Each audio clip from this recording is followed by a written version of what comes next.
Hello friends. Previous session में हमने Python file handling के बारे में डिस्कस किया था। इस सेशन में हम पाइथन फंक्शंस जो कि आप फाइल के साथ में यूज़ करते हैं उसके बारे में डिस्कस करेंगे। नाउ ओपन फंक्शन का यूज़ हम किसी भी फाइल को ओपन करने या क्रिएट करने के लिए यूज़ करते हैं। और ये जो ओपन फंक्शन होता है ये दो पैरामीटर लेता है, एक तो होता है फाइल नेम और दूसरा होता है मोड। तो जब हम इसको डिक्लेयर करते हैं तो इसमें फाइल वेरिएबल नेम पास करते हैं या ऑब्जेक्ट पास करते हैं, और ओपन फंक्शन यूज़ करते हैं जिसमें हम दो पैरामीटर फाइल नेम और मोड पास करते हैं। ये फाइल नेम जिस फाइल को आप क्रिएट करने वाले हैं या ओपन करने वाले हैं उसको पास करेंगे, और मोड के अंदर जो भी आप ऑपरेशन अप्लाई करने वाले हैं, जैसे कि आपने रीड ऑपरेशन है, देन राइट ऑपरेशन है या अपेंड ऑपरेशन है, तो वो मोड हम यहाँ पे पास कर देंगे। अब इन दोनों पैरामीटर में जो फाइल नेम होता है वो मैंडेटरी होता है, और जो मोड होता है वो ऑप्शनल पैरामीटर होता है। ओपन फंक्शन को हम दो तरीके से बता सकते हैं। जैसे पहला तरीका देखते हैं। इसमें हम ओपन फंक्शन जो यूज़ कर रहे हैं, इसमें वेरिएबल को, जो वेरिएबल आप यूज़ कर रहे हैं उसको फाइल पॉइंटर हम असाइन करते हैं। फाइल पॉइंटर आप पास करेंगे, वो वेरिएबल को असाइन कर देंगे। जैसे यहाँ पे पास किया है, ये ऑब्जेक्ट हो गया, ये ओपन फंक्शन हो गया। यहाँ पे हमने फाइल का नेम पास कर दिया है, देन मोड पास कर दिया। उसके बाद जब फाइल ओपन हो जाती है तो जो भी आप उसके साथ ऑपरेशन करने वाले हैं उस ऑपरेशन को हम करते हैं। देन लास्ट में अब उस फाइल को आपको क्लोज़ करना कंपलसरी होता है। अगर आप फाइल को क्लोज़ नहीं करेंगे तो ये उसके जो भी आप ऑपरेशन परफॉर्म करने वाले हैं वो ऑपरेशन परफॉर्म नहीं करेगा। दूसरा तरीका देखते हैं। इसमें हम विथ ओपन पास करते हैं, जिसमें आप जिस फाइल का एक जो फाइल आपने पास किया है उसके अंदर हमने फाइल नेम पास कर दिया, देन मोड पास कर दिया, एज फाइल वेरिएबल नेम पास करते हैं। और इस ब्लॉक के अंदर आपको फाइल को क्लोज़ करने की आवश्यकता नहीं होती। ये ऑटोमेटिकली जब ये ब्लॉक एग्जीक्यूट होता है तो ऑटोमेटिकली ये क्लोज़ हो जाता है। जैसे ही उसका एग्जीक्यूशन, ब्लॉक का एग्जीक्यूशन कंप्लीट होता है, ये फाइल को ऑटोमेटिकली क्लोज़ कर देता है।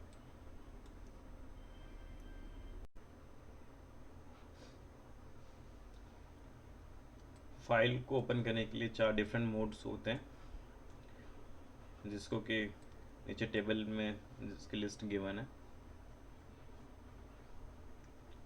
तो सबसे पहला होता है आर। ये डिफ़ॉल्ट मोड होता है। इसका उपयोग हम रीडिंग मोड के लिए करते हैं। ये फाइल को रीडिंग मोड में ओपन करता है, और अगर मान लो कि कोई फाइल एग्जिस्ट नहीं है तब उस केस में ये एरर देगा। दूसरा होता है ए। ये फाइल को अपेंड मोड में ओपन करता है। अगर कोई फाइल ऑलरेडी एग्जिस्ट नहीं है या मौजूद नहीं है तो उस केस में ये फाइल को क्रिएट कर देगा। तीसरा होता है डब्ल्यू। ये जो फाइल है इसको राइटिंग मोड में ओपन करता है। अगर मान लो कि कोई फाइल मौजूद नहीं है तो उस केस में ये फाइल को क्रिएट कर देगा। चौथा होता है एक्स।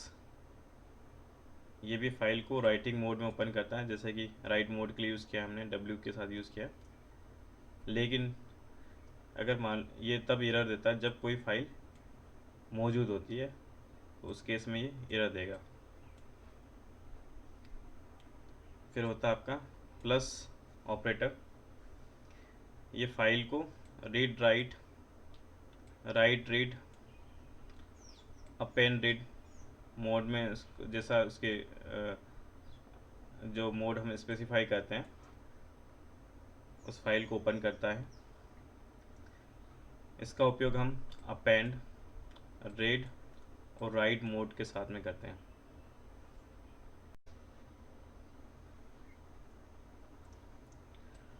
रीड और राइट मोड के अलावा यूज़र ये भी स्पेसिफाई कर सकता है कि जो फाइल हम यूज़ कर रहे हैं उसको बाइनरी मोड या फिर टेक्स्ट मोड में हैंडल किया जाए या नहीं किया जाए।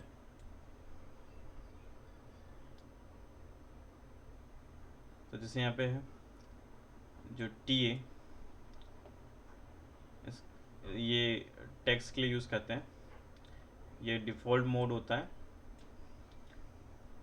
और इसमें हम फाइल को टेक्स्ट मोड के अंदर ओपन करते हैं जिससे कि वो टेक्स्ट से रिलेटेड ऑपरेशन परफॉर्म करें। और जो बी है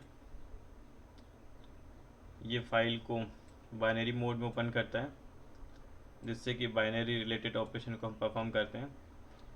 जैसे कि मान लो कि किसी इमेज के ऊपर जो कि बाइनरी फाइल होती है उससे रिलेटेड कोई ऑपरेशन परफॉर्म करना है तो हम बाइनरी मोड का यूज़ करेंगे। राइट फंक्शन का यूज़ डेटा फाइल हैंडलिंग के अंदर फाइल को राइट करने के लिए कहते हैं। अगर फाइल के अंदर आपको डेटा राइट करना है या डेटा इनपुट करना है तो हम राइट फंक्शन का यूज़ करते हैं। तो जो राइट फंक्शन होता है वो एक स्ट्रिंग पैरामीटर लेता है जिसके द्वारा आप डेटा को उस पर्टिकुलर फाइल के अंदर राइट कर सकते हैं जिसका कि आप फाइल हैंडलिंग के अंदर या प्रोग्राम के अंदर यूज़ कर रहे हो।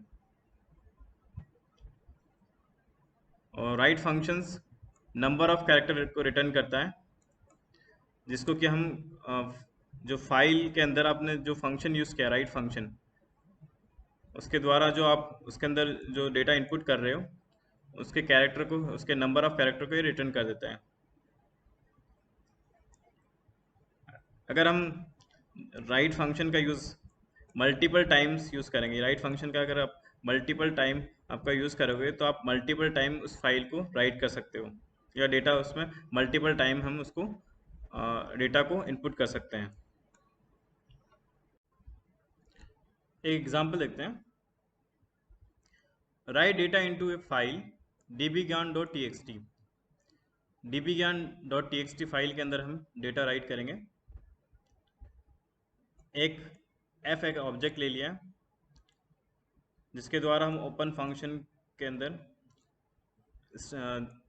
दो पैरामीटर पास करें। स्ट्रिंग पैरामीटर है, एक तो फाइल का नेम है और दूसरा उसका मोड है। तो यहाँ पे जो फाइल का नेम पास किया उसका नाम है dbgyan.txt और जो फाइल का मोड है वो है w कैरेक्टर पास किया है जिसके द्वारा हम फाइल को राइट करने वाले हैं। अब ये जो f ऑब्जेक्ट या वेरिएबल है इसके द्वारा हम राइट फंक्शन को कॉल करते हैं और राइट फंक्शन में हम एक स्ट्रिंग पैरामीटर पास करते हैं। जिस पैरामीटर को आप राइट करने वाले हैं वो पैरामीटर पास कर देंगे। फिर फाइल को क्लोज करेंगे, एफ डॉट क्लोज से क्लोज हो जाएगा, जो फाइल क्लोज हो जाएगा। और जब फाइल क्लोज हो जाएगा उसके बाद हमको जो फाइल है जो आपने डेटा राइट किया है उसका आउटपुट मिलेगा। जो फाइल हमने नाम पास किया था dbgyan.txt, जो फाइल पास किया था उस टेक्स्ट फाइल के अंदर हमको एक इसका जो आउटपुट हमने स्ट्रिंग में पास किया था वो आउटपुट इसको राइट कर देता है। Now see another example. Multiple right function का यूज़ करेंगे और उसके द्वारा आप किसी फाइल को मल्टीपल टाइम हम उसमें डेटा का इनपुट करेंगे। तो f एक ऑब्जेक्ट ले लेते हैं, इसमें ओपन फंक्शन का यूज़ किया है जिसके द्वारा आप उस फाइल को हम ओपन करेंगे। और यहाँ पे उस ओपन फंक्शन के अंदर दो स्ट्रिंग पैरामीटर पास किए हैं।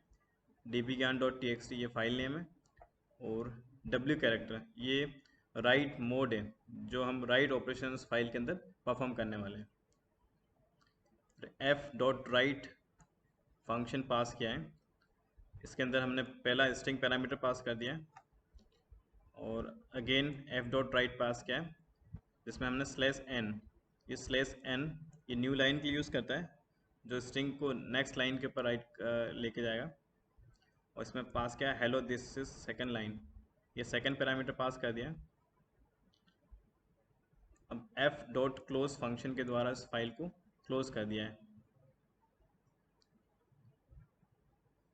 तो जब आप इसका आउटपुट देखेंगे नोटपैड, जो आपने डीबी ज्ञान टेक्स्ट फाइल थी उसमें हम देखेंगे ये पहले स्ट्रिंग को राइट किया है और उसके बाद में सेकंड स्ट्रिंग को राइट कर दिया है। राइट लाइन फंक्शन भी एक स्ट्रिंग पैरामीटर लेता है, जिसमें लाइन डेलिमीटर होना चाहिए जैसे /n और /t, जिसका उपयोग हम जो फाइल है फाइल के अंदर डेटा स्ट्रीम को या डेटा के प्रवाह को राइट करने के लिए या फिर उसको इनपुट करने के लिए इसका उपयोग करते हैं।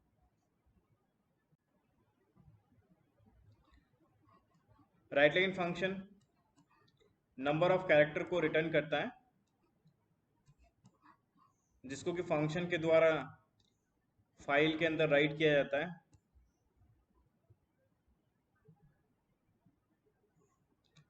और ये लगभग राइट फंक्शन के जैसा होता है, जैसा राइट फंक्शन के अंदर हम राइट करने या इनपुट करने का काम करते हैं, वैसे ही हम राइट लाइन फंक्शन के अंदर भी इनपुट इनपुट और डेटा को राइट कर सकते हैं। Now see the example. एक स्ट्रिंग पैरामीटर जिसमें कि हम लाइन डेलीमीटर पास करेंगे, उसको फाइल के अंदर राइट करना है। तो सबसे पहले एक ऑब्जेक्ट लेते हैं जिसके द्वारा ओपन फंक्शन के अंदर दो पैरामीटर पास किए, dbgyan.txt और w। यहाँ पर जो dbgyan.txt है, ये जो टेक्स्ट फाइल है इसके अंदर हम जो स्ट्रिंग है उसको राइट करना है या इनपुट करना है। और जो w कैरेक्टर पास किया है, यहाँ पर हम ऑपरेशन पास करेंगे, ये इसके द्वारा है राइट ऑपरेशन परफॉर्म करेंगे। str एक स्ट्रिंग वेरिएबल लिया है जिसमें हमने स्ट्रिंग पास की है और साथ में लाइन डेलीमीटर भी पास किया है। /n इसमें लाइन डेलीमीटर है। f.writeLine फंक्शन को कॉल किया है, उसमें str वेरिएबल पास कर दिया है या पैरामीटर पास किया है।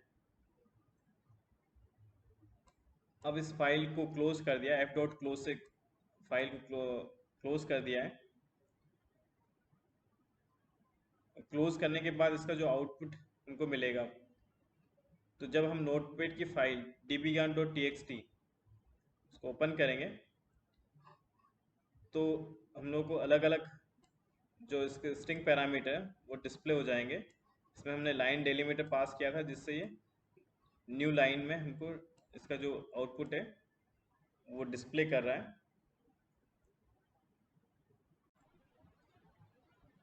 हेलो फ्रेंड्स, ये वीडियो आपको कैसा लगा? इस वीडियो को लाइक कीजिए और यूट्यूब चैनल पर सब्सक्राइब कीजिए। अगर आपको लेटेस्ट इन्फॉर्मेशन चाहिए तो आप हमारे ब्लॉग पर भी विजिट कर सकते हैं, dbgyan.wordpress.com एंड dbgyan.school.blog। धन्यवाद।